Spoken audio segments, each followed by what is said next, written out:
We will now be starting with the third topic, that is India and the world. Now here we would actually be looking what is the significance of India's location when it comes to the world as a whole, and how did the world interact with India and how India actually spread its ideas to different nations of the world. So Indian landmass has a central location between East and West Asia. So you all know that India comes in the continent of Asia. So it has a very central location that is between East and West Asia. India is the southward extension of the Asian continent. Now India actually is the southward extension of the Asian continent. The Trans-Indian Ocean routes. Now what are these Trans-Indian Ocean routes? These are actually the routes which are passing through and which utilize the Indian Ocean, and they connect the European countries in the west and countries of East Asia. Now what happens is that with the help of the Trans-Indian routes, it connects the European countries in the west and countries of the East Asia, and it provides a very strategic location. Now what happens is when it comes to trade, politics and economics, as country's situation, location and control over its resources also help a lot. So therefore India's location is very strategic as it connects the European countries and the countries of the East Asia. Now the Deccan Peninsula, we would be studying about what is the Deccan Peninsula. So we had already studied what was the peninsula. It is a form of landmass which is surrounded by water on three sides. So it is also very important part of our country, that is on the western coast. It connects countries of Europe, West Asia and Africa. And on the eastern coast, it connects countries of Southeast and East Asia. So you see that our location is such that we are able to interact with almost all the continent. So here on the western coast, we interact with the countries of Europe, West Asia and Africa. Here on the eastern coast, we interact with countries of Southeast and East Asia. So with the help of this, what happens is that our trade, our economy, they help to grow. Now, no other country has long coastline like India has on the Indian Ocean. So if you pick up a world map, you would see that India's coastline with the Indian Ocean is very long, and no other country has such long coastline just like India has. Therefore, this ocean is known as the Indian Ocean, and we have a very eminent position of controlling this resource because we have a very long coastline of this area. Now it's time we look at how India actually interacted with the world. So India's contact with the world through land is much older than its contact through sea. Now what actually happened was, at that time, when we talk about the ancient time, you might have studied in your history, the ships and all those things were not very well developed. So the land route actually were the only way through which trades and many ideas and so things were exchanged. So the various passes in the mountains in the north area provided a way for ancient countries to come to India. The ocean restricted this interaction. So how did these foreign travelers, how did these Asian countries, people come to India? They came through these various passes in the mountain, in actually the north region. So we have studied that in the north region there are many mountains. Now what is this pass? See, actually what happens in rugged terrain like the mountain terrain, if you guys have been to any places like the hill stations like Manali or something, you might have heard about Rohtang Pass. So actually this is a route which connects a gap between mountains, a gap between rugged terrain, so that people can easily cross over there. Okay, so these passes actually help the Asian travelers to come through India. Because what happened, the ocean restricted this interaction. Now the problem was that ships were not very well developed, the route through water and many things took time, people did not know where to go, they would end up in the wrong place. So this is how the various passes helped.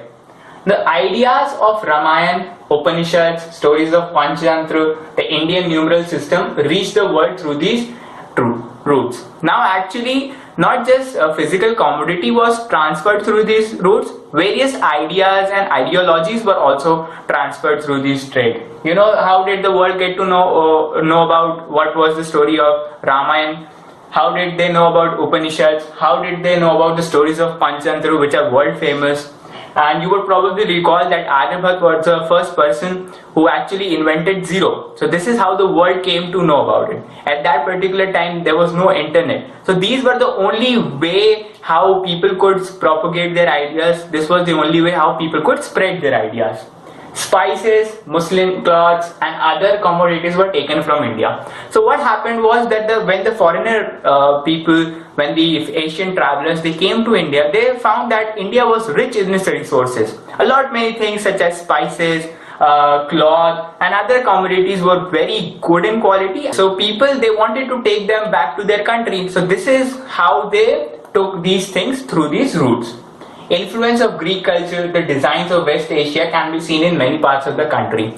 So you will probably recall that Alexander the Great, he was a Greek who had come to India. So when he came to India, he not only just came to win India, he also brought a lot of its Greek culture to India. And you have seen that there are a lot many monuments, the Mughal monuments, and a lot many minarets and all. So these are this is the influence of the West Asian countries. The people came here, they made something of their own, they influenced the architects, they influenced the culture. Now we will proceed to the last topic of this chapter, that is India's neighbors. Now let us have a look at the last topic of this particular chapter, that is India's neighbors.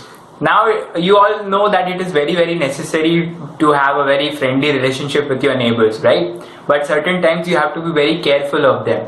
So as a country, it's very important that we have friendly relationship with our neighbors, and at the same time we are cautious that if they have any hostile attitude towards us, so that we can protect and save ourselves. So first of all, India has 28 states and 9 union territories. So you would probably recall that before 2019 we had 29 states and 7 union territories.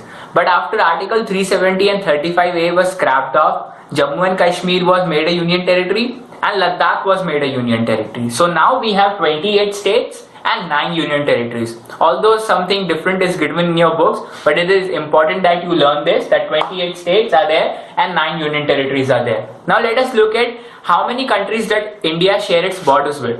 So India shares borders with, in the northwest, with Pakistan and Afghanistan, in the north with China, Tibet, that is part of Tibet that China has occupied, Nepal and Bhutan. In the east, Myanmar and Bangladesh. Now these are the land boundaries that we have. Now apart from all these countries' land boundaries, we have 2 neighbors which are across the sea in the southern region. Now these 2 countries are island nations, which are Sri Lanka and Maldives. So Sri Lanka is actually separated by a narrow channel. Now what is this narrow channel? See, channel actually is formed in the ocean, in the sea regions, actually another route which helps us to pass that area.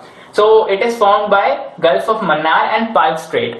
So it is very important that you remember this. Sri Lanka is separated by a narrow channel which is formed by Gulf of Mannar and Palk Strait. And when we look at another of the neighbor, that is Maldives. Now Maldives lies to the south of Lakshadweep Islands. So these 2 countries' points are very important because a lot many things are given for them and 1 mark questions can be framed on this particular topic. So now let us recall what we have studied.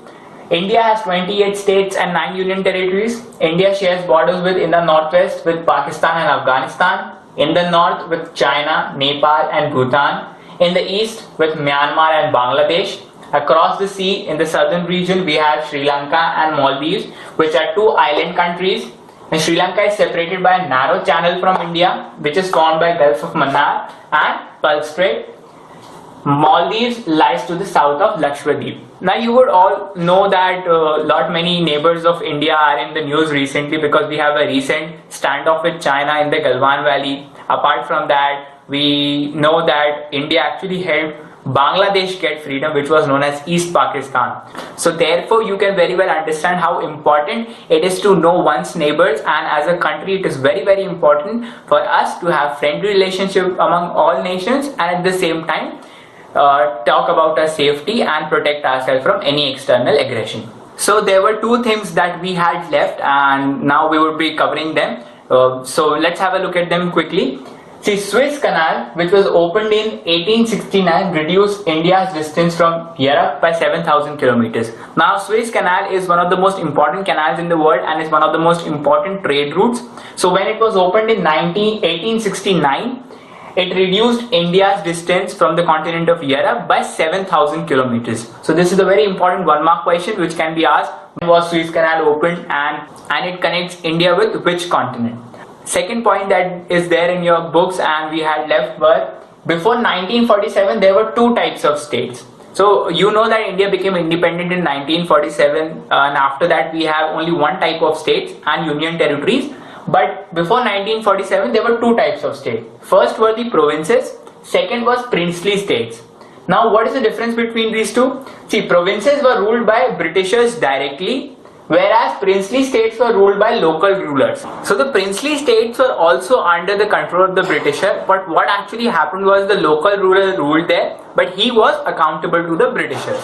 So this was the way in which the two states arrangement worked before independence. So with this we wind up the first chapter of geography of class 9th, India's size and location.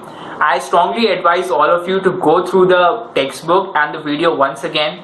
And if you find any topic that has not been taught or any topic that have not been explained properly, and if you have any doubts, feel free to ask them in the comment section. So eagerly waiting for your comments.